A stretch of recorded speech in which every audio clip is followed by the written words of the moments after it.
പിന്നെ CBRനൊക്കെ വരുന്നൊരു പ്രശ്നം എന്താ വെച്ച് കഴിഞ്ഞാൽ ഒരു കുറേ പേര് റിപ്പോർട്ട് ചെയ്തിട്ടുള്ളതാണ്. ഇതിനൊരു ഷിമ്മിന്റെ കംപ്ലൈന്റ് വരുന്നുണ്ട്. ഇതൊരു അഡ്വാൻസ് ടൈപ്പ് സസ്പെൻഷനാണ്. സൂപ്പർ ബൈക്സിലാണ് കൂടുതലും കണ്ടുവരാറുള്ളത്.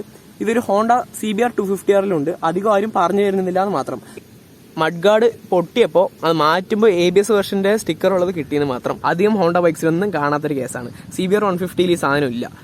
ഹേ യൂട്യൂബ് വാട്സ്ആപ്പ് പരിപാടി പുതിയൊരു വീഡിയോയിലേക്ക് എല്ലാവർക്കും സ്വാഗതം. ഇന്ന് എന്റെ കൂടെ ഉള്ളത് CBR 250R ആണ്. എന്റെ സ്വന്തം ബൈക്കാണ്. അപ്പോൾ ഈ വണ്ടിയുടെ ഒരു ഓണർഷിപ്പ് റിവ്യൂയും അതുപോലെ തന്നെ സാധാരണ ഒരു റിവ്യൂ എല്ലാം കൂടെയുള്ള മിക്സ് ആയിട്ടൊരു വീഡിയോ ആയിരിക്കും ഈ വീഡിയോ. അപ്പോൾ നമുക്ക് വീഡിയോയിലേക്ക് കിടക്കാം.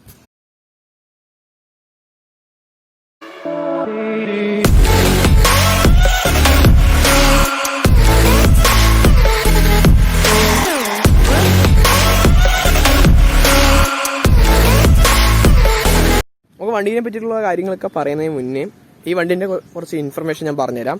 ലാസ്റ്റ് ബാച്ച് മോട്ടോർ സൈക്കിളാണ് 2014. ഇതൊരു ട്രൈ കളർ എഡിഷൻ ആണ് ഹോണ്ടന്. ഇപ്പോൾ ഈ കളർ ഇല്ല, CBR 250R ഇല്ല, അത് വേറെ വിഷയം. എങ്കിലും 2021 ഇതൊരു സെക്കൻഡ് ഹാൻഡ് മാർക്കറ്റിലെ ഒരു സ്റ്റീലായിട്ടുള്ള ബൈക്കാണ്. അപ്പോൾ ഇത് വാങ്ങണോ വാങ്ങണ്ടേ എന്നുള്ള കാര്യം നിങ്ങൾ ഈ വീഡിയോ ഫുള്ള് കണ്ടു കഴിഞ്ഞാൽ ഒരു ഐഡിയ കിട്ടും. അപ്പോൾ ഈ വണ്ടി ഞാൻ പറഞ്ഞ പോലെ തന്നെ 2014 മോഡലാണ്. ഇത് വാങ്ങിയിട്ട് ഇപ്പോൾ ഏകദേശം 6 വർഷം ആയിക്കൊണ്ടിരിക്കുന്നു. ഉണ്ടാകാൻ സാധ്യതയുള്ളതും എനിക്കുണ്ടായിട്ടുള്ളതുമായിട്ടുള്ള പ്രോബ്ലംസും അതുപോലെ തന്നെ വേറെ കാര്യങ്ങളൊക്കെയാണ് നമ്മൾ വീഡിയോയിൽ സ്പെഷ്യലായിട്ട് സംസാരിക്കുന്നത്. ബാക്ക് അറൗണ്ട് കാണിച്ചു തരാം. ഇതാണ് വണ്ടിയുടെ ഫ്രണ്ടിൽ നിന്നൊരു വ്യൂ.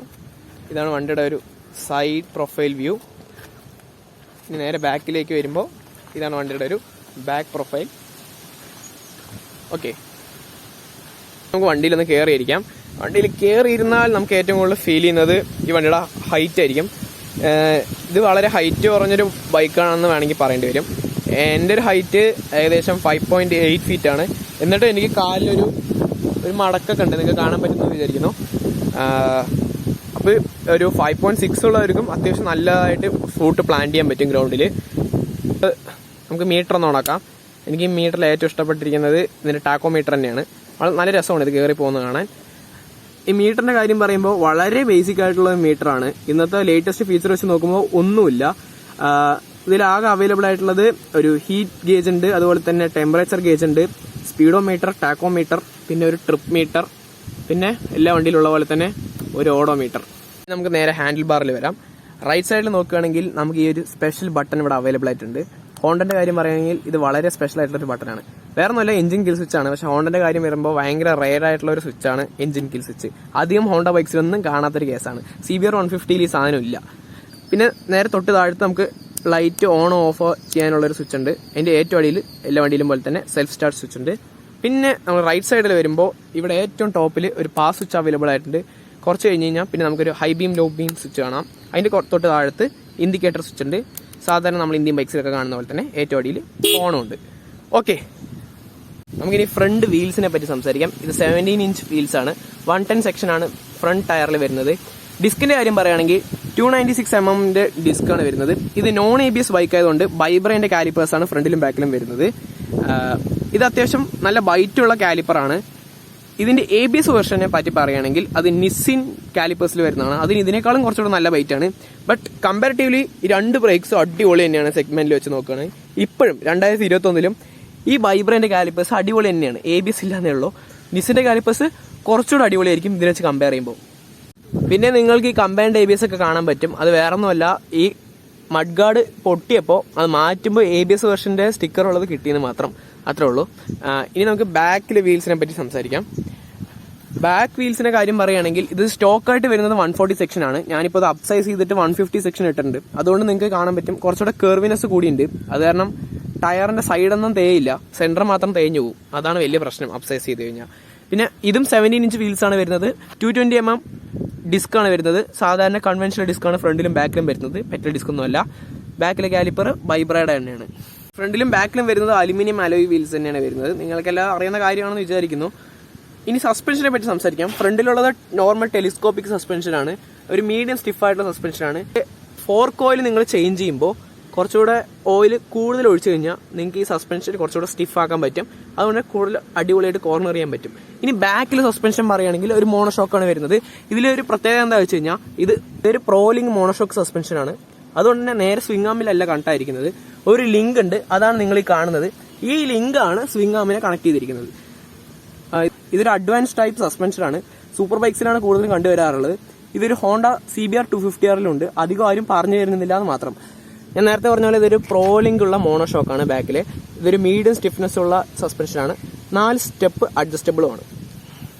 ഇനി വണ്ടിയുടെ പെയിന്റ് ക്വാളിറ്റി എന്ന് പറഞ്ഞാൽ അത്യാവശ്യം ഡീസെന്റ് ആയിട്ടുള്ള ക്വാളിറ്റിയാണ്. നല്ല രീതിക്ക് മെയിൻറ്റെയിൻ ചെയ്ത് കഴിഞ്ഞാൽ ഒരുപാട് കാലം നിൽക്കുന്ന ഒരു പെയിന്റാണ് ഈ വണ്ടിയിൽ മൊത്തമായിട്ട് യൂസ് ചെയ്തിരിക്കുന്നത്. പിന്നെ ഫെയറിങ്ങിന്റെ കാര്യം പറയുകയാണെങ്കിൽ നല്ല ക്വാളിറ്റിയുള്ള ഫെയറിംഗ് ആണ് CBRന് വരുന്നത്, ഹോണ്ട കൊടുത്തിട്ടുള്ളത്. RR5 വെച്ച് കമ്പയർ ചെയ്യുമ്പോൾ നല്ല രീതിക്ക് ക്വാളിറ്റിയിൽ സുപ്പീരിയർ ആയിട്ടുള്ള ഫെയറിംഗ് ആണ് ഇതിൽ വരുന്നത്. നല്ല രീതിക്കുള്ള ക്രാഷ് വന്നാൽ മാത്രമേ പൊട്ടിപ്പോളൂ. ചെറിയ വീഴ്ചയിലൊക്കെ സ്ക്രാച്ചുകൾ മാത്രം സംഭവിക്കുന്ന ഒരു ഫെയറിംഗ് ആണ് ഇതിൽ വരുന്നത്. ഈ ചെയിൻ ആൻഡ് സ്പ്രോക്കറ്റിന്റെ കാര്യം പറയുകയാണെങ്കിൽ അത്യാവശ്യം ഡീസന്റ് ക്വാളിറ്റി ഉള്ള ചെയിൻ ആൻഡ് സ്പ്രോക്കറ്റ് ആണ്. നല്ല ലൈഫുള്ള ചെയിൻ ആൻഡ് സ്പ്രോക്കറ്റ് ആണ്. പെട്ടെന്നൊന്നും കംപ്ലൈന്റ് ഒന്നും വന്നിട്ടില്ല. 20,000 കിലോമീറ്റേഴ്സ് പ്ലസ് ലൈഫ് കിട്ടുന്ന ഒരു ചെയിൻ സ്പ്രോക്കറ്റ് ആണ് നല്ല രീതിക്ക് മെയിൻറ്റെയിൻ ചെയ്ത് കഴിഞ്ഞ് കഴിഞ്ഞാൽ. അഥവാ നിങ്ങൾ മെയിൻറ്റെയിൻ ചെയ്തില്ലെങ്കിലും ഒരു 10,000 എന്തായാലും കിട്ടും. ഇതിൽ വലിയൊരു പെന്റഗൺ സൈലൻസർ ആണ് വന്നിട്ടുള്ളത്. അത്യാവശ്യം ഡീസന്റ് സൗണ്ട് തരുന്ന ഒരു സൈലൻസർ ആണ്. ഞാൻ അതിന്റെ സൗണ്ട് ഒന്ന് ഇപ്പൊ കേൾപ്പിച്ചു തരാം. ഓക്കെ,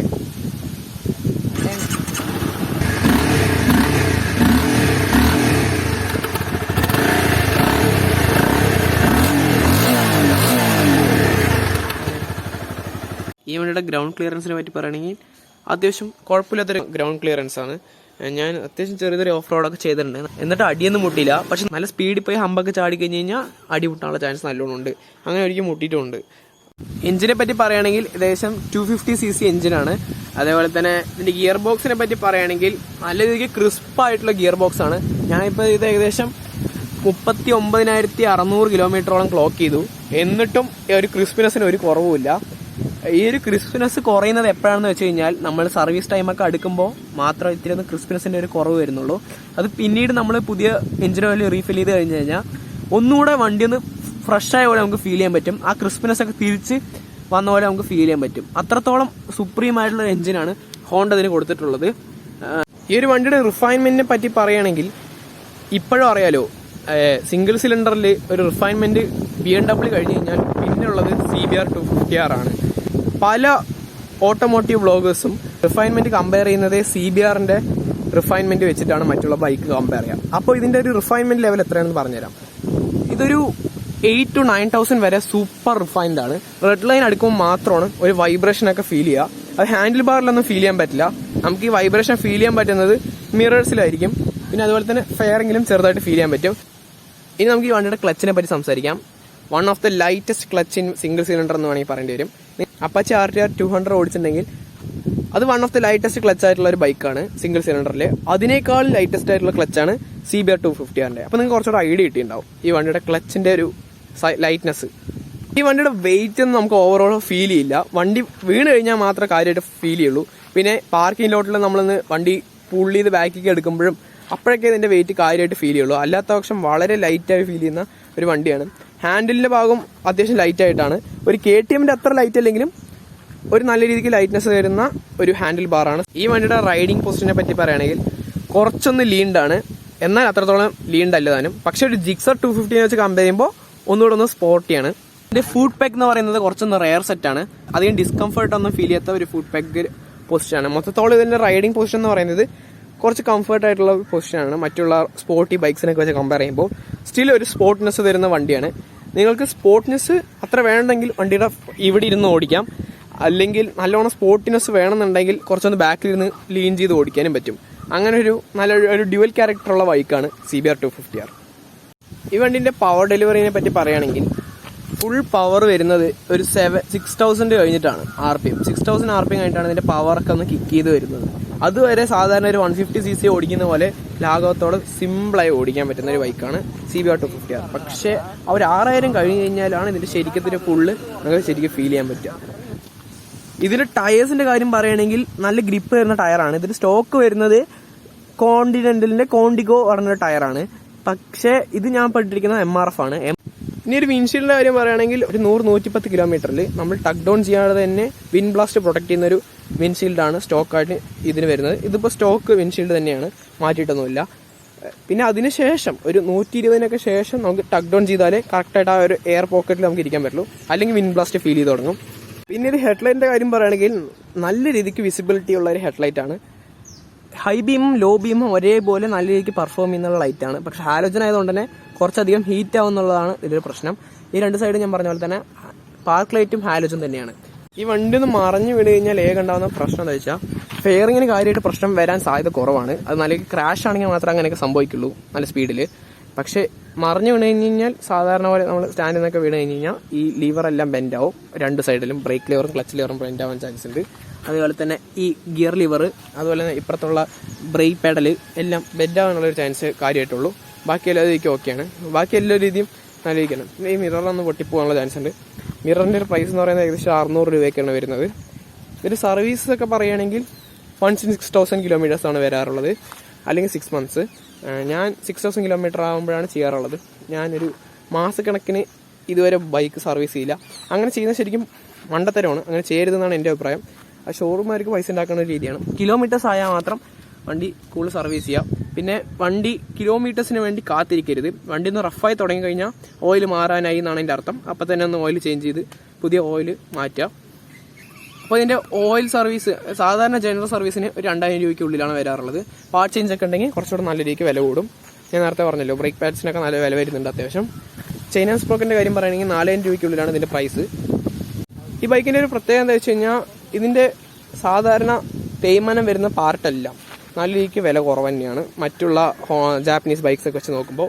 പക്ഷേ ഇന്റേണൽ പാർട്സ്, അതായത് ഇതിൻ്റെ ഇലക്ട്രോണിക്സോ അല്ലെങ്കിൽ ECUനോ വല്ലതും പോയി കഴിഞ്ഞാൽ നല്ല രീതിക്ക് വില വരും.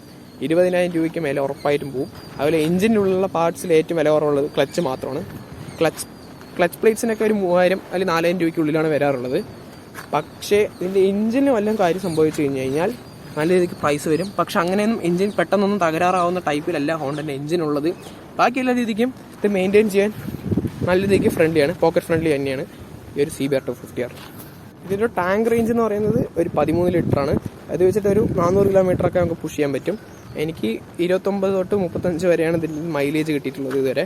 സിറ്റി റൺസും ഒരു മിക്സഡ് റണ്ണാണ് ഞാൻ ഈ പറയുന്നത്. 29 കിലോമീറ്റർ മിനിമം ഇതിൽ കിട്ടും, മാക്സിമം ഒരു 35. അതിന് മേലെ കിട്ടിയവർക്കൊക്കെ ഉണ്ട്, പക്ഷെ എനിക്ക് കിട്ടിയിട്ടില്ല പേഴ്സണലി. ഇപ്പോൾ സെക്കൻഡ് ഹാൻഡ് മാർക്കറ്റിൽ ഈ ബൈക്ക് ഇല്ലാത്തതുകൊണ്ട് തന്നെ BS4 വേർഷനോടെ CBR 250R നിർത്തിയ കാരണം സെക്കൻഡ് ഹാൻഡ് മാർക്കറ്റിൽ വളരെയധികം ഡിമാൻഡുള്ളൊരു ബൈക്കാണ് CBR 250R. ABS വേർഷന് ഏകദേശം 1.5 ലക്ഷം രൂപ അതിന് മേലെയാണ് വരാറുള്ളത്. നോൺ ABSന് ഒരു 20,000 രൂപ കുറവുണ്ടാവുന്നു മാത്രം. എങ്കിലും നല്ല രീതിക്ക് പ്രൈസ് ഉള്ള ഒരു വണ്ടിയാണ്, വളരെ സ്റ്റീലായിട്ടുള്ളൊരു വണ്ടി തന്നെയാണ്. ഇതിപ്പോൾ ഏകദേശം ഞാൻ പറഞ്ഞല്ലോ ഒരു 39,000 സംതിങ് കിലോമീറ്റർ ഓടി. എന്നിട്ടും ഇതൊരു ഇപ്പോഴൊരു ഷോറൂം കണ്ടീഷനായിട്ടുള്ളൊരു ബൈക്കാണ്.